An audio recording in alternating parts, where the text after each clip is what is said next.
Alright, so welcome to the second part of the video. So we have the anime collection right here.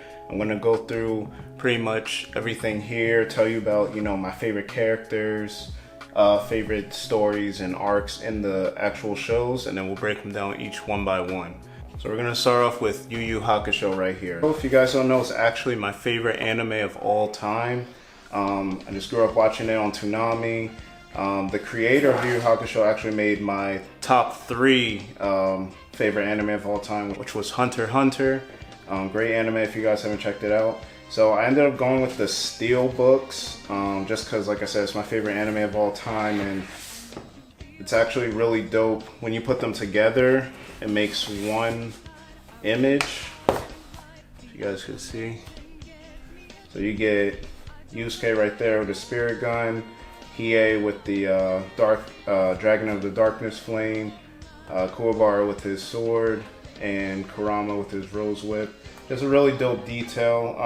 The steel books are probably like $4 or $5 more than the standard Blu-ray, but like I said, it's my favorite anime of all time, so I just went to get the steel books. I was actually mad. So they come with the download code in the back, like under here, but it's like stuck together, so you could get the full season on the Funimation website. But I ended up taking off all of these covers on each one of these by mistake, and I kind of wish I didn't do that because they each have their own like unique color to them. So I wish I didn't do that, but you live and you learn. So Yu Hakusho, I think a lot of people know it for a lot of people know it for its action and things of that nature, but it has a really good story. Yusuke kind of having like a redemption story, being like a punk and things of that nature, but then he ends up sacrificing his life and then dedicates his life to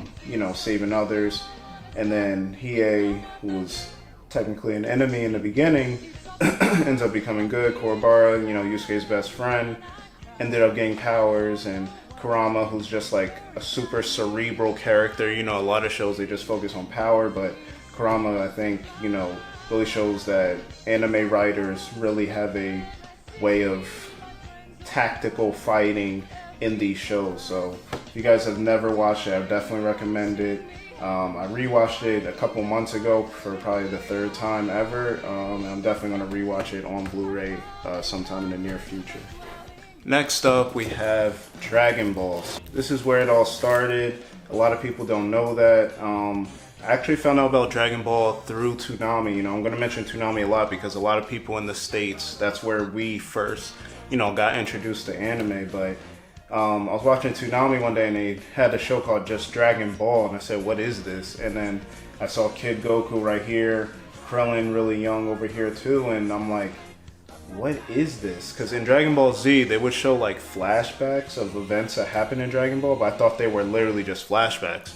But there was a whole series around this. So Dragon Ball actually came out first, and I thought it was just a prequel, but like I said, I found out the show actually existed before. And what I like about Dragon Ball is, everybody loves Dragon Ball Z for its high action, blowing up planets, super fast pace, huge power level, characters and things of that nature. But the great thing about Dragon Ball that I really liked was it was very martial arts based. So like, yes, they had some abilities like, shooting beams and flying a little later in the show, but it really put a lot of emphasis on hand-to-hand combat. And for a show in, I think it came out in like 86, which is 35 years ago, it's very, ahead of its time. You had, Goku, who obviously he wasn't an alien or anything back then. A lot of characters, Tien, Yamcha, all these characters that are kind of, weaker or lesser known in Dragon Ball Z, they all had a part to play in Dragon Ball, and they actually were stronger than Goku at one point. So I definitely recommend, if you've never watched Dragon Ball, try and watch it. It may be hard for a few people if you're so accustomed to Dragon Ball Z and Super and things like that. I highly recommend giving it a shot and, seeing just the progression of the series. So next up we have Dragon Ball Z, which I have on Blu-ray, and it comes in this really cool set. So You see the designs going all the way around the box. So there are 9 seasons, and the cases, when you put them together, similar to the Yu Hakusho, actually fit together to make a complete picture, kind of like a puzzle. So up top you have the Saiyan and Frieza saga. You know, this was, you know, monumental for Dragon Ball Z because number one, you find out Goku's origin story, how he's actually an alien, and you know, he's from the Saiyan race. And then we meet Vegeta, of course, Ginyu Force, and then they go to Namek and we learn more about Piccolo's origin story as well. So I think the first season of Dragon Ball Z, like, honestly, if it ended right here in the first season, it would still be a classic. And then you have Frieza, and Frieza's probably the greatest anime villain of all time. I mean, when we talked about power levels in the first couple seasons, you know, people were being scared at characters at 10,000 power level, 8,000, even 180,000, and then you get to Frieza, who is known throughout the galaxy as this like overlord, and you know, in his first form he was at like I think 500,000, and then when he was in his second form he was over 1,000,000. So you compare 1,000,000 to, you know, 180,000, and it just blows your mind. And that's only his second form, and then of course he had his final form right here, which pushed Goku to become the first Super Saiyan in, you know, thousands of years. So just an awesome, probably one of the best transformations of all time. Then we have the second arc, which is my favorite of all time in Dragon Ball Z.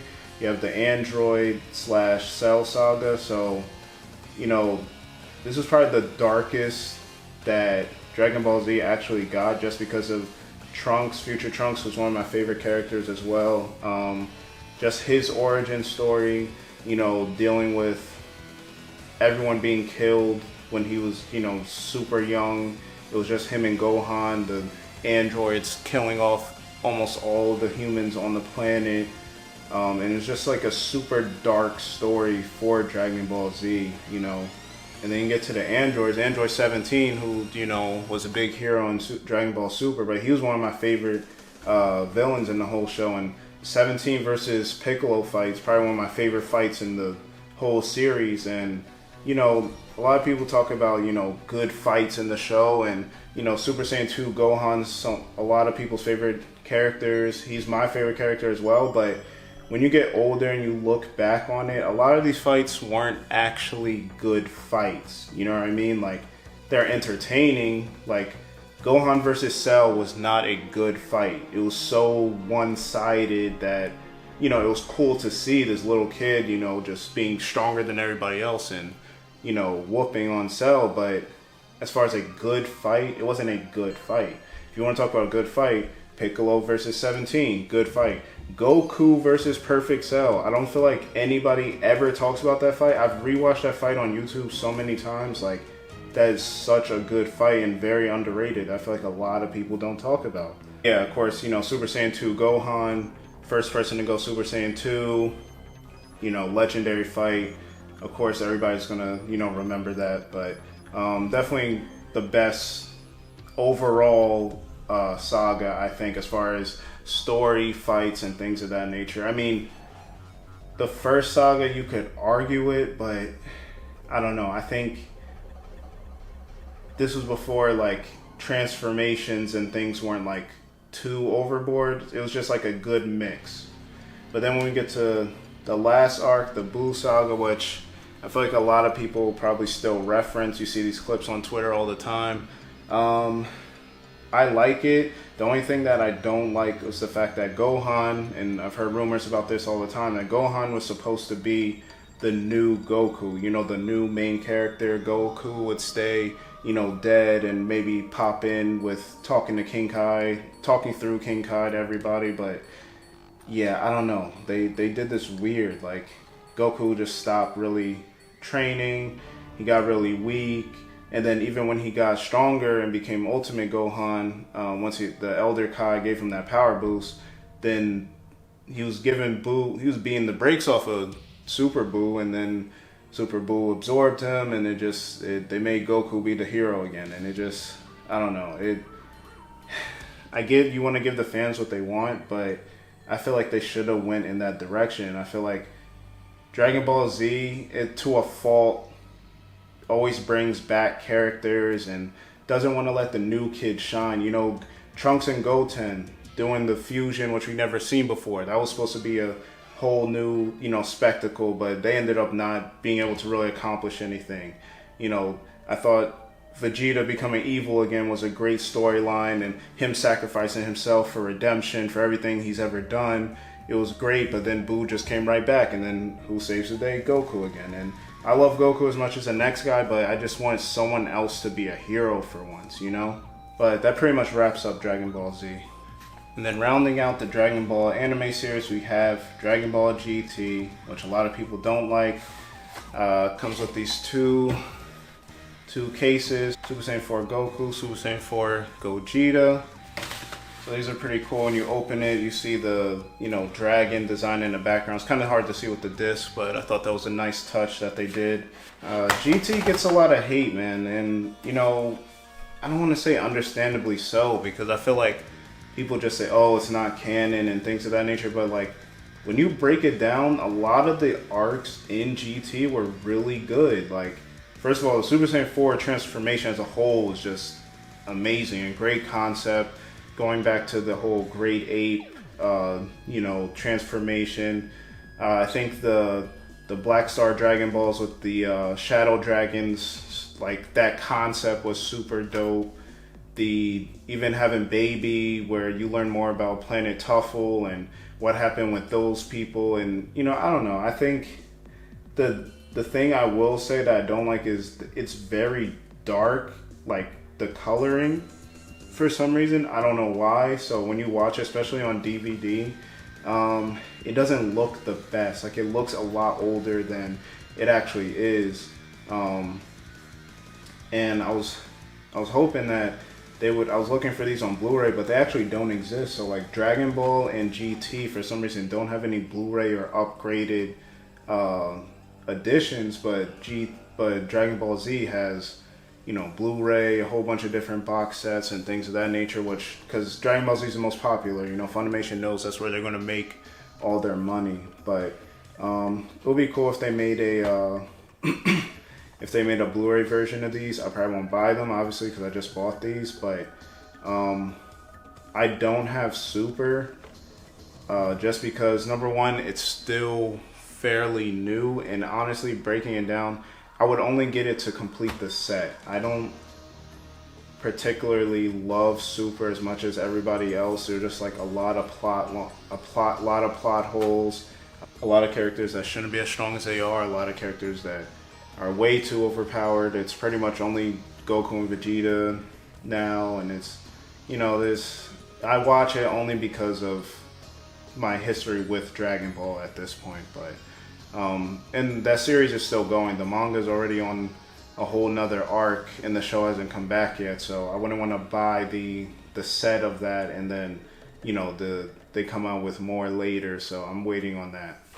And then finishing off Dragon Ball Z, we have the movie collection. So I got these on DVD as well, just because the Blu-rays only come with 2 to 3 movies. Most of the time just a double pack, and you're paying like $20 to $25 just for 2 movies, where with the DVDs you get 5 movies here, 4 movies here, 4 movies here for like, I think it was like $15. And honestly, looking at them, like, they're movies, so they put more money into the animation. The DVDs still look great, so I wasn't tripping off of that. I did get the History of Trunks and Father of Goku Bardock special on Blu-ray, and this looks good. So like, I can tell the difference, but it's not so much that I was going to spend that much money to buy, you know, 10 double features just to have them on Blu-ray. But